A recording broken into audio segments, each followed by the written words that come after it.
Hari ini kita akan belajar bagaimana kita cari sisi apabila diberi luas suatu bentuk. Contohnya untuk gambar ini merupakan segitiga. Luasnya 234 cm persegi.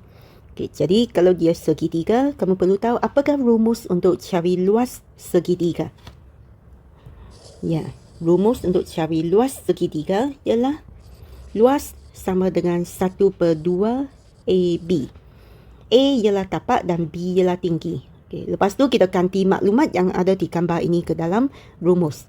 Luas 234, 1/2 darab tapak, yang ini tapaknya 26, darab tinggi. Tinggi ialah X. Jadi di sini 1/2 darab 26. Kamu boleh tekan kalkulator.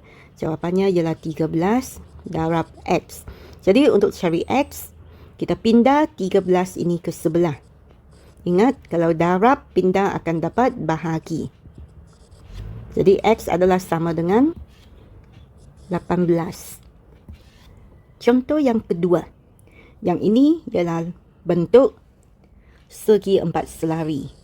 Jadi luas adalah sama dengan A darab B. Tapak darab tinggi. Okey, jadi sama juga kita ganti maklumat ke dalam rumus. Luas 234, tapaknya X dan tingginya 18. Jadi untuk cari X, kita pindah 18 ke sebelah. Jadi 234 bahagi 18 sama dengan X. Maka X sama dengan 13. Contoh yang ketiga. Ini merupakan bentuk lelayang.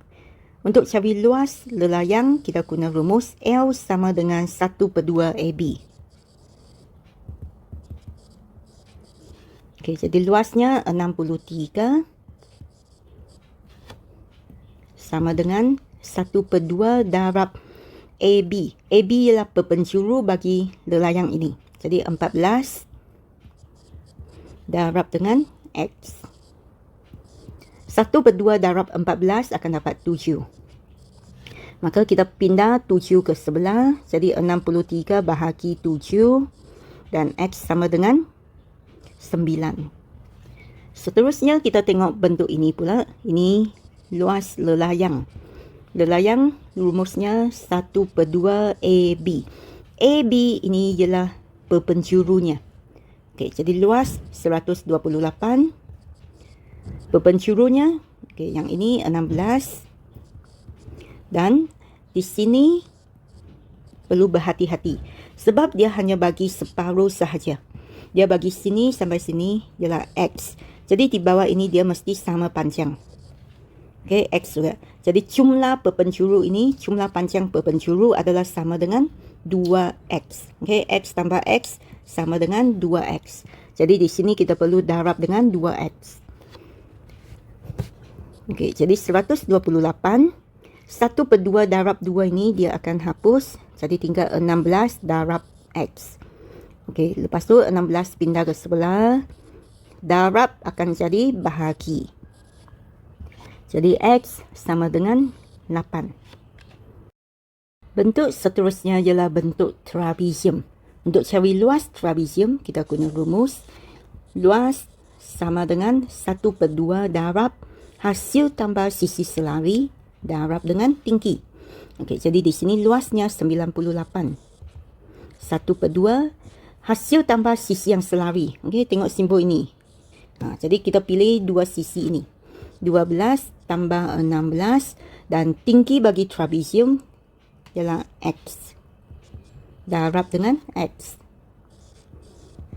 Okey, jadi yang di dalam kurungan kita boleh kira dulu. 12 tambah 16, jadi 28. Dan 1/2 darab 28 akan dapat 14. Jadi untuk dapatkan nilai X, kita pindah 14 ke sebelah. Darab pindah jadi bahagi. Jadi nilai X adalah sama dengan 7. Ini juga merupakan trapezium. Jadi kita tahu luasnya ialah 1/2 darab hasil tambah sisi selari darab dengan tinggi. Okey, luas trapesium ini 205. 1/2 darab dengan hasil tambah sisi selari. Okey, tengok ini selari. Jadi 20 tambah dengan X. Dan tingginya sama dengan 10. 205. Jadi di sini 1/2 ini dia boleh darab dengan 10. 1/2 darab 10 akan dapat 5. Okey, dan kurungan ini maksudnya darab. Jadi darab 5 ini kita boleh pindah ke sebelah. Jadi bahagi 5. Okey, 205 bahagi 5, jawapannya sama dengan 41. Sekarang kita mau cari nilai X. Jadi yang 20 ini perlu pindah ke sebelah. Okey, di sini hubungannya ialah tambah. Jadi kalau tambah pindah ke sebelah akan dapat tolak. Maka X sama dengan 21.